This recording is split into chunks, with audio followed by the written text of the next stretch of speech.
Dear students, तो आज हम सॉलिड स्टेट वाली यूनिट में कुछ क्रिस्टल्स के स्ट्रक्चर को डिस्कस करेंगे, जिसमें सबसे पहला स्ट्रक्चर है NaCl का। स्ट्रक्चर ऑफ NaCl, और इसको हम बोल देते हैं रॉक साल्ट स्ट्रक्चर। एक्चुअली जो नमक है वो हमें मिनरल से मिलता है, और मिनरल मतलब खनिज से, और उस खनिज का नाम होता है हैलाइट। और उस हैलाइट का जो फॉर्मूला है वो NaCl है, और इसी हैलाइट को हम रॉक साल्ट भी बोल देते हैं, तो इसीलिए इसको हम रॉक साल्ट भी बोलते हैं NaCl को। तो अब इसके कुछ जो क्रिस्टल है उसके क्रिस्टल में क्या क्या चीज़ें हमें देखने को मिलेगी, बस वही हम आज इसमें पढ़ेंगे। तो the salient features of this structure are as follows. क्या क्या होता है इस स्ट्रक्चर में? Cl आयंस, एक तो Na आयन होंगे सोडियम प्लस, है ना, और Cl माइनस आयंस। तो Cl आयंस जो होंगे are arrange in cubic close packing arrangement. Cubic जो स्ट्रक्चर्स होते हैं हमारे क्रिस्टल्स के, उनमें काफ़ी सारी टाइप की क्लोज पैकिंग हमें देखने को मिलती है। जैसे एक HCP होती है, हेक्सागोनल क्लोज पैकिंग, एक बॉडी सेंटर्ड क्लोज पैकिंग होती है, और एक होती है क्यूबिक क्लोज पैकिंग। तो हमें NaCl में क्यूबिक क्लोज पैकिंग देखने को मिलती है, जिसमें Cl आयन जो होते हैं वो क्यूबिक क्लोज पैकिंग में अरेंजमेंट में अरेंज रहते हैं। अब ये क्यूबिक क्लोज पैकिंग थोड़ा सा मैं आपको बता देती हूँ बुक की हेल्प से, क्योंकि ये स्ट्रक्चर थोड़ा सा बनाना की प्रॉब्लम है, बस और कोई बात नहीं है। देखिए, अगर हमने एटम्स लिए हैं कुछ, या आयन समझ लीजिए, ये हमने, आपको पता ही है सॉलिड में जितने भी आयंस होंगे सब पास पास होते हैं, तो ये हमने आयंस बना दिए, ठीक है, इस तरह से। अब आप देख रहे हैं जब हम ये आयंस बनाते जा रहे हैं तो इसमें हमें कुछ खाली जगह दिख रही है। जब भी आप गोले बनाएंगे, जैसे मान लीजिए ये आपने गोला बनाया, ठीक है, तो यहाँ बीच में एक खाली जगह रह जाएगी। इस खाली जगह को हम वॉइड बोल देते हैं, VOID, ठीक है। तो वॉइड्स बनती चली जाती हैं। तो इसमें अगर आप ये वाला स्ट्रक्चर देखें तो इसमें दो तरीके की वॉइड्स हैं। एक तो हमें ये मिल रही है A टाइप, जिसको हम बोल दे रहे हैं, ये ऊपर वाली खाली जगह, तो इसको हम बोल रहे हैं A टाइप वॉइड, ठीक है। और एक नीचे वाली खाली जगह मिल रही है, तो जिसको हम बोल देते हैं B टाइप वॉइड्स। तो ये हमारी पहली लेयर थी एटम्स की या आयंस की। फिर हम क्या करेंगे, एक दूसरी लेयर इसके ऊपर रखेंगे। ये तो हमने बेस लेयर बना दी। अब हम एटम्स लेंगे, अब हम इनके ऊपर रखेंगे, ठीक है। इनके ऊपर रखने का मतलब है कि हमें वॉइड को भरना है, मतलब ये खाली जगह को भरना है, और इन खाली जगह के ऊपर हम रखेंगे। तो अगर हम दूसरी लेयर कुछ इस तरीके से रखें कि हम जो ये बी वाली वॉइड को भरते चले, मतलब कैसे, अगर ये एक एटम है तो मैं इस बी हमारा ये है और ये है, तो मैं एक एटम यहाँ रख दूँ, ठीक है ना, और फिर क्या करूं, एक दूसरा एटम फिर इसके ऊपर रख दूं, ये बी भर जाएगी मेरी। फिर तीसरा इसके ऊपर रख दूं, फिर ये वाले बी के ऊपर रख दूं। तो ये मैंने यहाँ नीचे इसमें बुक में बना भी रखा है कि ये जो सेकंड लेयर रखी, तो ये बी वॉइड्स को भरती भी जा रही है। ये वाले जो गोले शायद आपको दिखाई भी ना दे रहे हैं, क्योंकि बहुत पतली लाइन से बना रखे हैं। तो बस आप इतना ध्यान रखिए कि जो बी वाली वॉइड्स हैं, बस उनके ऊपर हमने ये गोले या एटम्स जो हैं रख दिए हैं, ठीक। ये हमारी दूसरी लेयर हो गई, जिसने बी वाली वॉइड को भर दिया मतलब छुपा दिया, उसके ऊपर हमने एटम रख दिया। फिर हम क्या करेंगे, एक तीसरी लेयर। अच्छा, अब क्या हो रहा है, इस जो सेकंड वाली लेयर हमने रखी, इससे हमारे पास दो वॉइड्स और बन जा रही हैं। एक तो पहले वाली लेयर की A वाली तो बची हुई है, बी वाली के ऊपर तो हमने एटम रख दिए। इससे क्या होगा, जब हम ऐसी, क्योंकि फिर से दो टाइप, जब हम ऐसा वाला तो इसके ऊपर भी स्ट्रक्चर आएगा, तो इसमें भी दो वॉइड्स बन रही, तो यहाँ भी दो वॉइड्स बनेंगी। एक बनेंगी फिर से वो ऊपर वाली, जिसको हम D बोल दे रहे हैं, और एक बनेंगी ये बीच वाली। यानी जब हम ऐसा वाला स्ट्रक्चर आएगा तो ये ऊपर वाली को हम D वॉइड्स बोल रहे हैं, और नीचे वाली को हम C वॉइड्स बोल दे रहे हैं, ठीक है। तो ये सेकेंड लेयर से हमें दो एक्स्ट्रा वॉइड्स और मिली। जैसे सपोज ये इस B को हमने ऐसे भरा, इस वाले बी के ऊपर भी एक एटम भरा, और ऐसे हमने यहाँ पर भी लगा दिया। तो क्या होगा, इन तीन नीचे वाले एटम हो गए, तीन ऊपर वाले एटम हो गए, और फिर क्या होगा, हमारे पास दो वॉइड्स और बन गई, एक ये डी वाली बन जाएंगी और एक ये सी वाली बन जाएंगी, ठीक। फिर हम तीसरी लेयर जब एटम की रखेंगे तो हम कुछ इस तरीके से रखेंगे कि हम जो ये सी वाली वॉइड्स हैं इनके ऊपर एटम्स रखते हैं, ठीक है। तो सी वाली वॉइड्स जो है वो ढक जाएंगी। तो जब हम सी वाली वॉइड्स के ऊपर हम एटम रखेंगे तो इस तरह की क्लोज पैकिंग जो होती है वो क्यूबिक क्लोज पैकिंग कहलाती है। हालांकि इतना डिटेल में आपको समझने की ज़रूरत है नहीं, पर मैं आपको बता दे रही हूँ कि आपकी नॉलेज के लिए थोड़ा अच्छा है। हमने बस एक बेस लेयर बनाई, बेस लेयर के ऊपर सेकेंड लेयर रखी, और सेकेंड लेयर के ऊपर हमने थर्ड लेयर रखी। तो जब हम सेकेंड लेयर रख रहे हैं तो हम बी वॉइड को भर रहे हैं, जब हम थर्ड लेयर रख रहे हैं तो हम सी वॉइड को भर रहे हैं। हर कंडीशन में हम नीचे वाली वॉइड को ही भर रहे हैं। नीचे वाली से मतलब ये है कि ये दो तरीके की वॉइड बन रही है, एक ऊपर वाली और एक यहाँ नीचे वाली। जब हम सेकेंड लेयर रखेंगे तब भी एक ऊपर वाली वॉइड बनेगी और एक नीचे वाली वॉइड बनेगी। तो जब हम नीचे वाली वॉइड को के ऊपर एटम्स रखेंगे थर्ड लेयर में, तो बस वो पैकिंग हमारी क्यूबिक क्लोज पैकिंग कहलाती है, क्योंकि उससे जो हमारा स्ट्रक्चर है वो एक क्यूब की फॉर्म में निकल के आता है। तो इसलिए हम इसको सीसीपी और शॉर्ट में हम बोल दे रहे हैं सीसीपी अरेंजमेंट। ठीक है, तो थोड़ा सा आप ध्यान रखिएगा कि NaCl में हमें क्यूबिक क्लोज पैकिंग देखने को मिलती है। अब इस अरेंजमेंट में होता क्या है, in this arrangement there are Cl ions at the corners of the cube. Cube की कॉर्नर्स पर Cl आयन प्रेजेंट होते हैं, as well as the centre of each face. हर एक फेस के बीच में भी ये प्रेजेंट होते हैं। इसका मतलब हमारा जो क्यूबिक अरेंजमेंट कैसा बन गया, फेस सेंटर्ड क्यूबिक अरेंजमेंट। में आपको अगर ध्यान हो, मैंने टाइप्स ऑफ यूनिट सेल पढ़ाया था अपना सेकंड वीडियो में सॉलिड स्टेट के। वहाँ पे मैंने आपको टाइप्स ऑफ यूनिट सेल में सब तरह की यूनिट सेल बनाई थी, जिसमें से फेस सेंटर्ड यूनिट सेल भी थी। तो ये फेस सेंटर्ड क्यूबिक अरेंजमेंट बिल्कुल वहीं से लिया हुआ है। इसका स्ट्रक्चर एक्चुअल में कैसा होगा देखने में,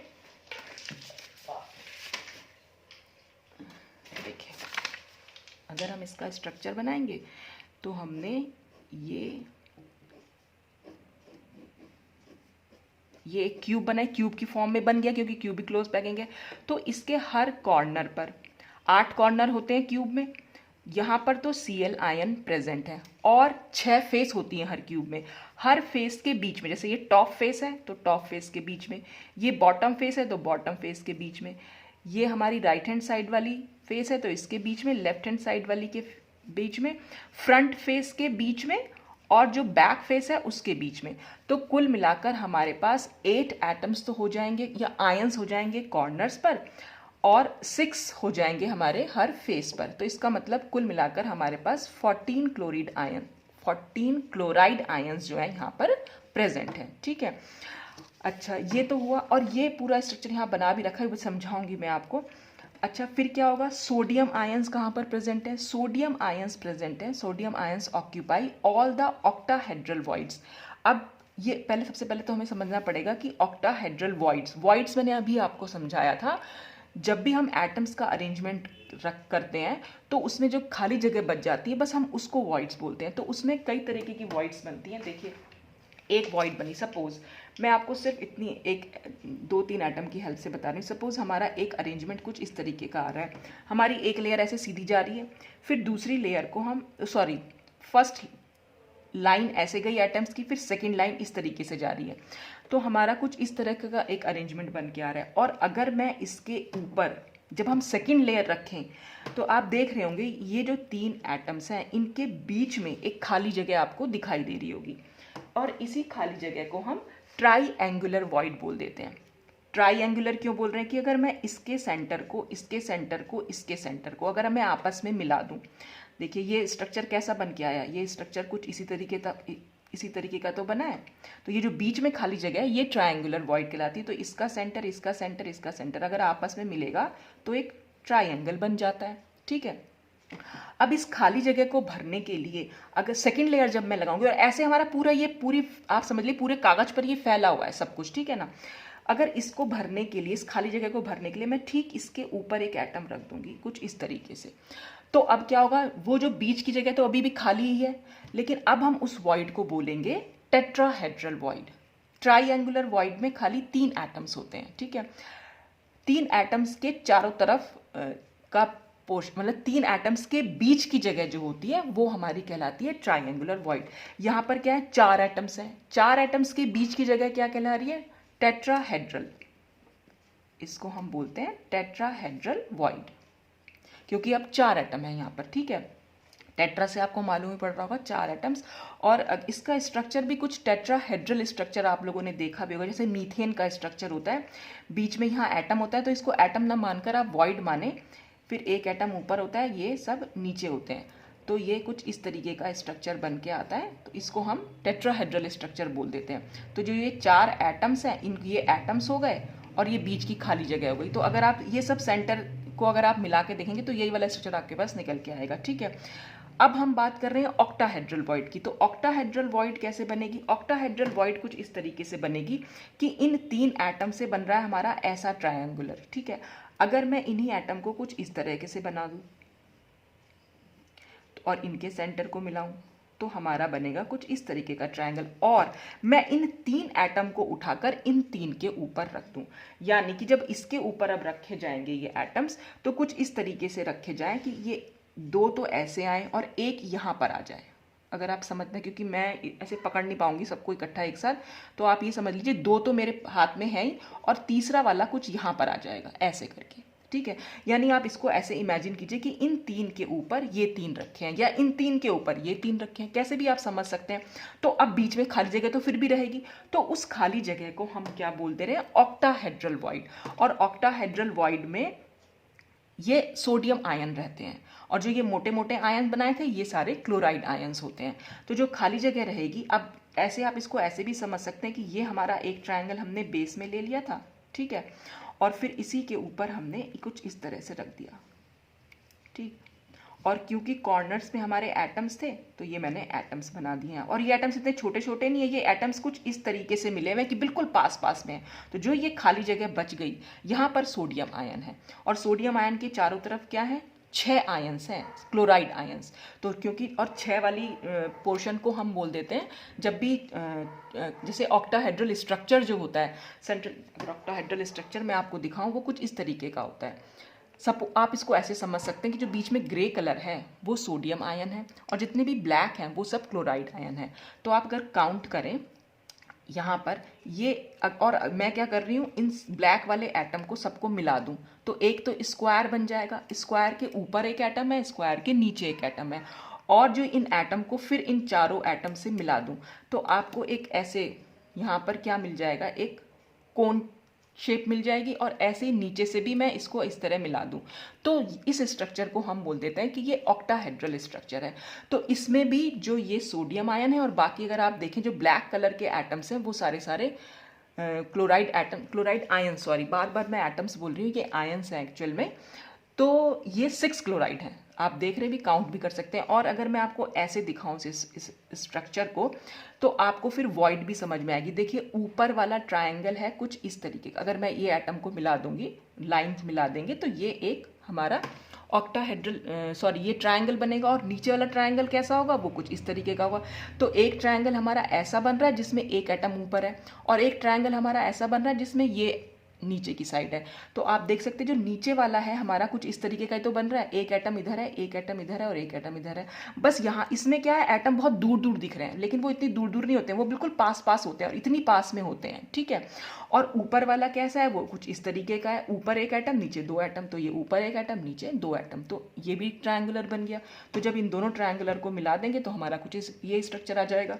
तो ये हमारा एक्चुअल में ऑक्टाहेड्रल स्ट्रक्चर कहलाता है। और क्योंकि बीच में खाली जगह है तो ये ऑक्टाहेड्रल वॉइड। ऑक्टाहेड्रल वॉइड में हमेशा उसके आसपास जो होते हैं वो 6 आयन्स होते हैं। टेट्राहेड्रल वॉइड में उसके आसपास 4 आयन्स होते हैं। ट्राइएंगुलर वॉइड में उसके आसपास हमेशा 3 आयन्स होते हैं। तो ये वॉइड्स के बारे में था। तो यहाँ पर सोडियम आयन जो है वो जितनी भी ऑक्टाहेड्रल वॉइड्स बनेंगी क्रिस्टल स्ट्रक्चर में उन सब में सोडियम आयन रहते हैं। अब आता है ये हमारे पास स्ट्रक्चर। तो ये पूरा एक यूनिट सेल हमने दिखा रखा है। आप समझ लीजिए जो मैंने ये स्ट्रक्चर बनाया है, ठीक है, बिल्कुल ऐसा ही है ये स्ट्रक्चर, बस थोड़ा सा बड़ा करके बना दिया है। देखिए ये फ्रंट फेस हो गई ये वाला, ठीक है, ये वाली हमारी बैक फेस हो गई, ठीक, ऐसे ये हमारी साइड फेस हो गई, ठीक, ये टॉप फेस हो गई, ये बॉटम फेस हो गई। तो इस तरह से हमारी आपने जो ये ग्रीन कलर से मैंने दिखा रखे हैं वो सब क्लोराइड आयन है। तो आप देखें अगर टॉप फेस है तो हमेशा कॉर्नर में, पहले तो आप कॉर्नर देख लीजिए, 1 2 3 4 5 6 7 8, तो 8 तो कॉर्नर्स में है और हर फेस के सेंटर पर है। ये हमारी टॉप फेस का सेंटर हो गया, ये बॉटम फेस का सेंटर हो गया, ये राइट हैंड साइड वाली फेस का सेंटर हुआ, ये लेफ्ट हैंड साइड वाली फेस का सेंटर हुआ, फिर ये वाला जो है फ्रंट फेस का सेंटर हुआ और ये जो है बैक फेस का सेंटर हुआ। तो ठीक यही वाला स्ट्रक्चर जो है यहाँ पर बना रखा है, बस ये थोड़ा सा बड़ा करके बना दिया है, ठीक। इसमें हमें फिर क्या दिखाना है, अब इसमें सोडियम आयन भी प्रेजेंट है, ठीक है। अब वो सोडियम आयन कहाँ पे प्रेजेंट है, सोडियम आयन एक तो सारी एजेस जो हैं, एजेस माने ये जो ये लाइंस मैं दिखा रही हूँ, हर एटम को जोड़ने वाली लाइन, कितनी लाइंस होती हैं क्यूब में, वो 12 एजेस होते हैं। तो हर एज पर, यानी हर एज के सेंटर पर, इस तरह से अगर मैं बनाऊं, हर एज के सेंटर पर, तो क्योंकि हमारे पास 12 एजेस हैं तो हर 12, तो ये हर एज के सेंटर पर सोडियम आयन प्रेजेंट है और प्लस एक बीचों बीच भी प्रेजेंट है, यानी इस क्यूब के बीचों बीच प्रेजेंट है, तो +1 एक बीचों बीच, तो कुल मिलाकर 13 सोडियम आयंस है, ठीक है। तो ये नंबर भी आप ध्यान रखिएगा, हालांकि ये नंबर इतना पूछा नहीं जाता, अभी जो पूछा जाएगा वो मैं आपको बताऊंगी, लेकिन फिर भी आप ध्यान रखिएगा कि एक यूनिट सेल में अगर हमें टोटल आयंस दिखाने हैं तो 14 क्लोराइड आयन दिखाएंगे और 13 सोडियम आयन हमें शो करने होते हैं। तो जिसमें सोडियम आयन 12 एजेस, हर एज के बीच में होता है और एक बिल्कुल बीच में, मतलब पूरी क्यूब के बीच में, ठीक है, जैसे हमने यहाँ दिखा रखा है। देखिए ये एजेस है, ये पूरी एज है, एज के बीचों बीच जो मैंने ये सर्कल दिखा रखे हैं ब्लू वाले, ये सब सोडियम आयन को दिखा रहे हैं। ये भी एक एज है, ये एज के बीच में, ये एक एज है ये वाला, और ये भी एक, ये हमारी पूरी टॉप फेस बन गई। फिर ये हमारी साइड वाली फेस बनी, तो साइड वाली फेस में भी 1 2 3 4, हर फेस पर 4 एज बनेंगे, एक फेस हमारी 4 एज से बनती है और 4 ही हमें यहाँ पर शो करने हैं। और ये नीचे वाली फेस हो गई, तो नीचे वाली फेस का जो एज है वो भी हम सब एज पे बना रखा है, और ऐसे यहाँ पर भी एज पे बना रखा है। और जो ये फ्रंट फेस है इसके भी 4 एजेस पे हमने इसको शो कर रखा है, और बैक फेस के भी 4 एजेस पे शो कर रखा है, और एक बीचों बीच हमने इसके बना रखा है। तो ये कुछ स्ट्रक्चर हमारा सोडियम क्लोराइड का आ गया। अच्छा, फिर इसमें क्या लिखा है, यही बात इसमें आगे लिखी हुई भी है कि each sodium ion is surrounded by 6 chloride ion, जैसा कि मैंने अभी आपको दिखाया, क्योंकि सोडियम आयन ऑक्टाहेड्रल वॉइड में है, और ऑक्टाहेड्रल वॉइड में क्या हो रहा था, हमारे जो थे ये ऑक्टाहेड्रल वॉइड थी, और कुल मिलाकर यहाँ पर 6 क्लोराइड आयन थे। ये बीच में यहाँ सोडियम आयन्स हैं, और ये सब जो हैं ये हमारे क्लोराइड आयन्स हैं, ठीक है। तो इसलिए जो हर आयन था वो 6 क्लोराइड आयन से घिरा हुआ है, और ऐसे ही हर क्लोराइड आयन भी 6 सोडियम आयन से घिरा हुआ है, क्योंकि हर क्लोराइड आयन के चारों तरफ भी हमारे 6 वॉइड्स जो है निकल के आ रही हैं। तो जब क्रिस्टल स्ट्रक्चर हम देखते हैं तो वो हमें वहाँ पर पता चलता है।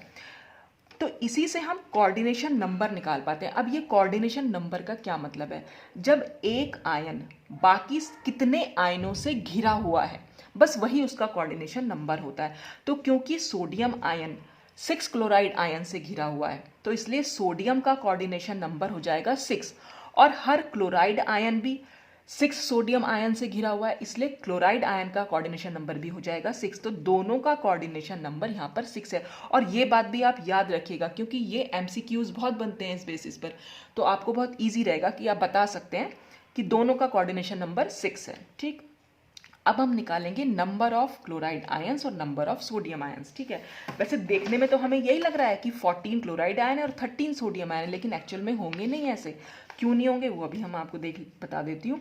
The unit cell of NaCl possesses 4 sodium ions and 4 chloride ions as calculated below. देखने में लग रहा है 14 और 13, लेकिन एक्चुअल में सिर्फ 4 ही सोडियम आयन है और 4 क्लोराइड आयन। अब कैसे हमने कैलकुलेट किया, in a unit cell of NaCl 8 chloride ions are present at the corners. ये तो मैंने अभी आपको बताया कि 8 क्लोराइड आयंस जो हैं वो कॉर्नर्स पर प्रेजेंट है, और 6 क्लोराइड आयंस जो हैं वो फेस के सेंटर पर प्रेजेंट है। और जब मैंने टाइप्स ऑफ यूनिट सेल पढ़ाया था, तो क्योंकि ये हमारी फेस सेंटर्ड यूनिट सेल है, ये ध्यान रखिएगा, ये क्वेश्चन भी बहुत बार आता है MCQs में कि NaCl किस टाइप का लैटिस है, तो वो FCC, वहाँ पर FCC लिखा हुआ होगा। FCC का मतलब है फेस सेंटर्ड क्यूबिक, ठीक है।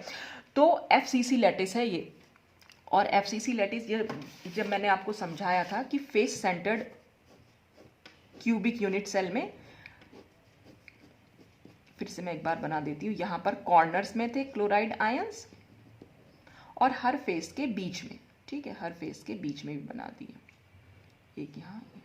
तो कुल मिलाकर 8 क्लोराइड आयन और 6 क्लोराइड आयन फेस पर, 8 क्लोराइड आयन कॉर्नर्स पर। लेकिन अब क्या होगा, क्रिस्टल स्ट्रक्चर में क्या होता है, क्रिस्टल स्ट्रक्चर ऐसा तो नहीं खाली एक क्यूब ही है, इसके आगे भी क्यूब होगी, इसके ऊपर क्यूब होगी, इसके पीछे क्यूब होगी, इसके नीचे क्यूब होगी। तो जो कॉर्नर वाला आयन होता है वो हमेशा 8 यूनिट सेल से मतलब ये जो आयन है, ये जो एटम है या ये जो आयन है, ये 8 यूनिट सेल में डिवाइडेड है। ये ऐसा नहीं है कि पूरा का पूरा एक पार्ट इस यूनिट सेल में है, क्योंकि इसके आगे भी तो एक यूनिट सेल जुड़ी हुई है, इसके ऊपर भी एक यूनिट सेल है, इसके पीछे भी एक यूनिट सेल है, फिर जो पड़ोस में जो यूनिट सेल है उसके ऊपर भी एक यूनिट सेल है। तो मैंने आपको ये फेस सेंटर्ड जब टाइप्स ऑफ यूनिट सेल पढ़ाए थे तो उसमें बहुत अच्छे से समझाया था, तो आप वो वीडियो ज़रूर देखिएगा टाइप्स ऑफ यूनिट सेल, कि वहाँ पर कैसे मैंने आपको बताया कि ये 8 में डिवाइडेड है। पूरा स्ट्रक्चर से मैंने आपको समझा रखा है उसमें। तो ये एक नहीं है, ये एक्चुअल में 8, यानी इस वाले ये 8 यूनिट सेल में डिवाइडेड है। तो इसका मतलब इस एटम का सिर्फ 1/8 पार्ट इस एक यूनिट सेल में आया हुआ होगा। ठीक है, तो इसका भी 1/8 है, इसका भी 1/, हर कॉर्नर जितने भी है, तो कॉर्नर कितने होते हैं 8, तो ये हमने ऐसे कर दिया। तो हम इसका पार्ट हम निकाल सकते हैं कि 8 तो टोटल है हमारे पास कॉर्नर्स, और हर कॉर्नर पर Cl आयन प्रेजेंट है, और डिवाइडेड बाय कितना पार्ट इसका इस यूनिट सेल में आया हुआ है, तो सिर्फ 1/8 पार्ट। क्यों? क्योंकि ये 8 यूनिट सेल में डिवाइडेड होगा, तो इसमें तो खाली 1/8 पार्ट ही आया होगा इसका। ठीक, तो ये तो हो गया हमारा कॉर्नर के लिए। अब हम आते हैं फेस पे। फेस पे हमें दिख तो रहा है कि एक क्लोराइड आयन है, लेकिन क्योंकि इसके बगल में भी तो एक यूनिट सेल रही होगी, तो जो इसके बगल में यूनिट सेल रही होगी, इसका मतलब ये जो एक एटम है या एक आयन है वो सिर्फ इस यूनिट सेल का नहीं है, वो दूसरे में भी डिवाइडेड है, यानी एक का आधा पार्ट उस यूनिट सेल में, आधा पार्ट इसमें। तो एक यूनिट सेल में इसका सिर्फ कितना पार्ट आया, हाफ पार्ट आया। और कुल मिलाकर कितने फेसेस हैं, 6 फेसेस हैं। तो इन दोनों को हमें प्लस कर देना है, ये पोर्शन को प्लस करना है, कॉर्नर में कितना है और फेस में कितना है। तो जब हम इसको प्लस करेंगे तो यहाँ पर 1 आएगा प्लस, और ये 3 इज इक्वल टू आ जाएगा 4। इसका मतलब नंबर ऑफ क्लोराइड आयन 4 आए। कैसे हमने कैलकुलेट किए, 8 जो कि कॉर्नर्स पर प्रेजेंट थे, लेकिन हम एक यूनिट सेल में सिर्फ 1/8 पार्ट है उसका।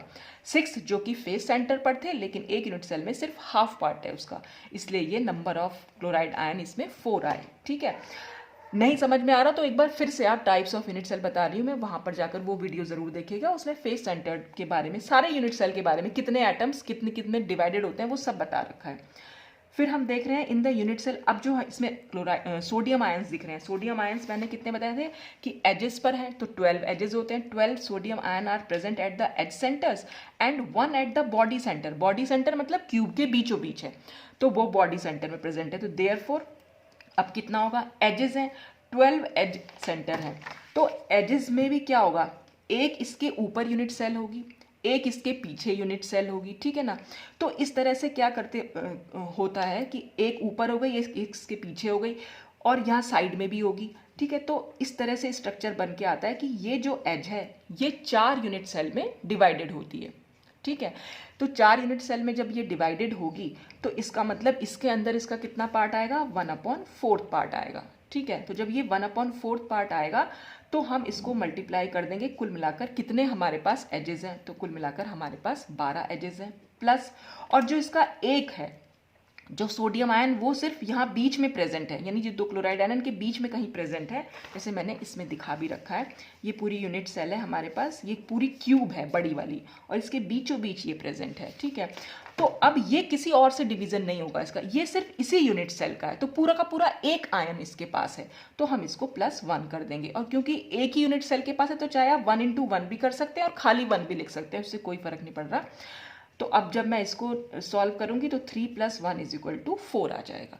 तो एजेस पर जो होते हैं वो हमेशा 4 यूनिट सेल में डिवाइडेड रहते हैं। तो अब हम इसको जब हम सॉल्व कर रहे हैं तो आंसर हमारा फिर 4 निकल के आ रहा है। तो इस तरह से हमारे पास 4 सोडियम आयन है और 4 ही क्लोराइड आयन है, यानी सोडियम और क्लोराइड आयन का जो रेशो है वो 4:4 का है, या आप कह लो 1:1 का, एक ही बात है। इसीलिए हर क्लोराइड आयन के लिए हर सोडियम आयन है और हर सोडियम आयन के लिए हर क्लोराइड आयन है। इसीलिए इसका मौलिक जो फॉर्मूला निकल के आता है वो हम NaCl, एक ही सोडियम आयन और एक ही क्लोराइड आयन, इसी तरह से हम बना लेते हैं।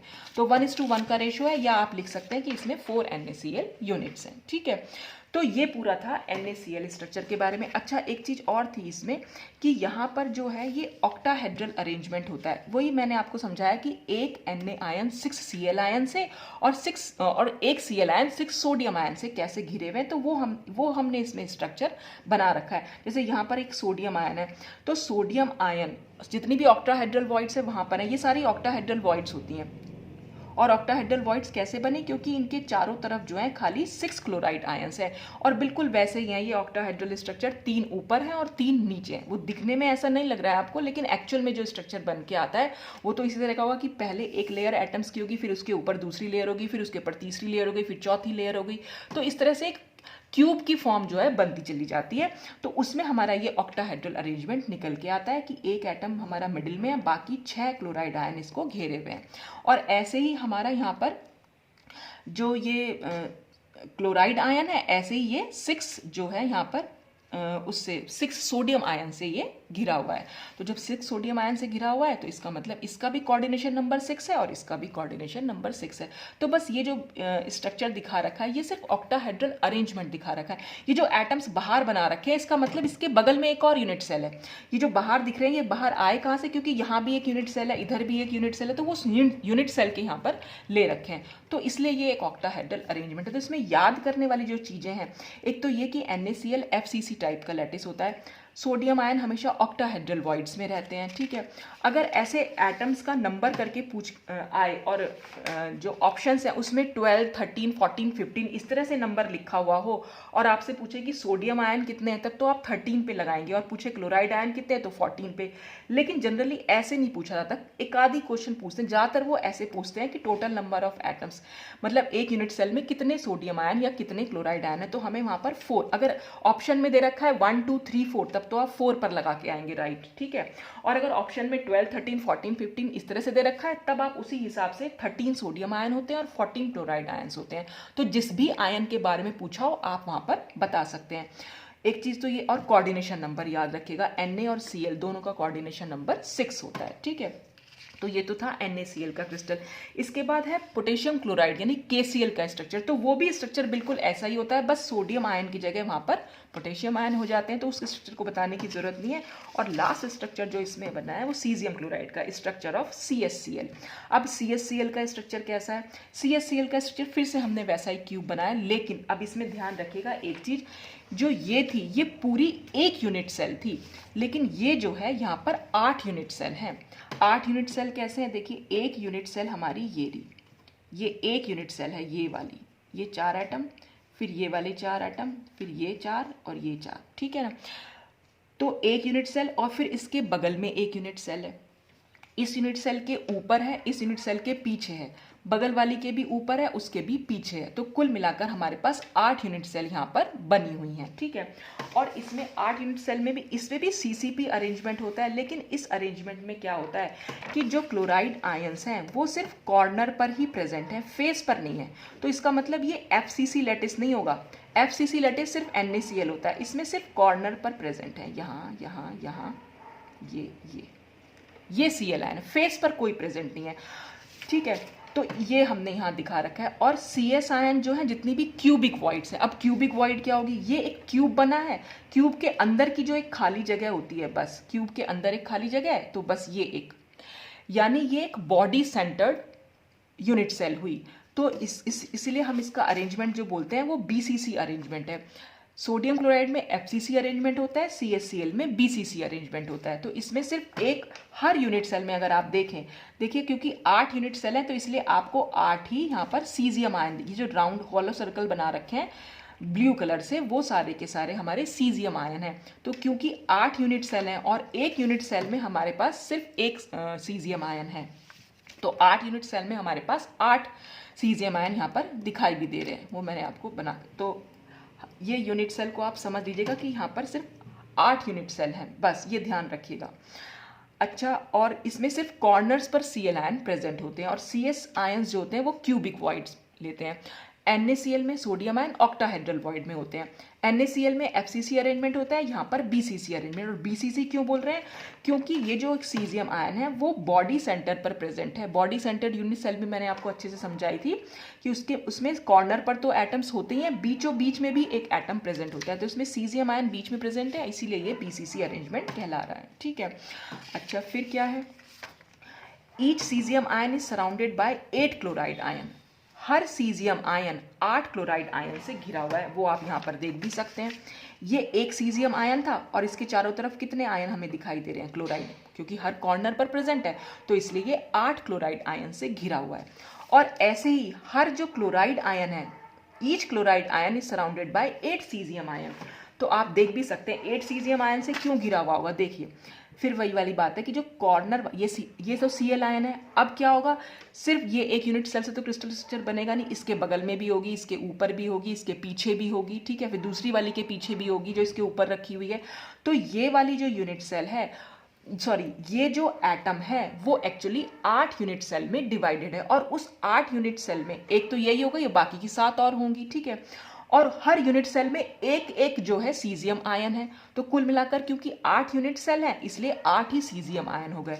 तो इसीलिए Cl आयन जो है वो 8 सीजियम आयन से सराउंडेड रहता है। तो यहाँ पर जो कोऑर्डिनेशन नंबर दोनों का निकल के आएगा, दोनों का ही 8 है, क्योंकि सीजियम आयन भी 8 क्लोराइड आयन से घिरा हुआ है और क्लोराइड आयन भी 8 सीजियम आयन से घिरे हुए हैं। जबकि NaCl में कोऑर्डिनेशन नंबर 6 था, यहाँ पर है 8। और फिर से हम काउंटिंग करेंगे CsCl की। तो देखने में लग रहा है कि 8 क्लोराइड आयन है और 8 सीजियम आयन है, लेकिन एक्चुअल में ऐसा है नहीं। देखते हैं कितने आयन्स हैं। Unit cell of caesium chloride contains 8 chloride. तो सिर्फ कॉर्नर्स पर ही प्रेजेंट है, और मैंने आपको बताया कि कॉर्नर वाला सिर्फ उसका ही नहीं होता, 8 यूनिट सेल का होता है, यानी एक यूनिट सेल में खाली 1/8 पार्ट होता है। तो कुल मिलाकर कितना हुआ, खाली 1। और सीजियम आयन तो यूनिट सेल के सिर्फ मिडिल में प्रेजेंट है, बॉडी सेंटर पर, और बॉडी सेंटर तो खाली 1 उसी का अपना होता है, तो उसका नंबर तो ऑब्वियस सी बात है 1 हो गया। तो एक ही सीजियम आयन है और एक ही Cl आयन है, तो यूनिट सेल में खाली एक ही CsCl यूनिट हमें देखने को मिलती है, ठीक है। तो ये पूरा CsCl का स्ट्रक्चर था। तो इसमें बस आपको स्ट्रक्चर तो अब क्योंकि MCQs ही आएंगे तो स्ट्रक्चर तो याद करने की ज़रूरत नहीं, लेकिन ये स्ट्रक्चर आपके ध्यान में होगा तो फिर आप उसके अंदर की बात बता सकते हैं। तो इसमें एक तो FCC लैटिस याद रखना है NaCl का, इसका होता है BCC CsCl का। कोऑर्डिनेशन नंबर NaCl में 6 होता है, यहाँ पर 8 होता है, ठीक है।